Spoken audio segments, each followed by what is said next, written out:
السلام عليكم ورحمة الله وبركاته. جبنا لكم أحسن كرسي يا جماعة، اللون البينك من هو ألوان الجديدة جدا، اللون البناتي.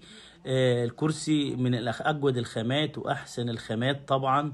الكرسي بتاعنا زي ما انتم شايفين كده يا جماعة، إن أنت تشيل الكرسي زي ما أنت شايف كده، تشيله وتنقله. ده مش موجود في أي كرسي غير بتاعنا احنا. أدي صامولة من النيكل موجودة إن أنت تشيل منها الكرسي عشان يبقى في أمان للطفل بتاعك. ده حاجة جميلة جدا. طبعا الكرسي بتاعنا زي ما انتم شايفين كده، ادي من اجود الخامات واحسن حاجات، مش موجوده غير في الكرسي بتاعنا. الكرسي بتاعنا فيه الدراع اهو زي ما انت شايف كده، ده دراع مزود عشان تثبت منه الكرسي، بدل ما هو هزاز يبقى الكرسي ثابت، ترجعه بالسهوله دي جدا، والكرسي يتهز يعني برضه بالسهوله جدا. حاجه تانية يا جماعه، الكرسي بتاعنا طبعا مش موجود في اي حد برضه تثبت الكرسي وترجعه تاني كده يبقى سرير. الكرسي تلاقي ابنك ينام مستريح جدا، وترجعي تاني تبقى كرسي برضه في نفس الوقت برضه ثابت وهزاز زي ما انت شايف كده. ترجع الدراع بسهوله جدا يبقى ثابت وهزاز، ويتمرجح تاني بسهوله جدا. زي ما انتم شايفين كرسينا من اجود الخامات، مش موجود عند اي حد غير في المتوكل بس، مصنع المتوكل بس اللي موجود فيه الحاجات دي. اجود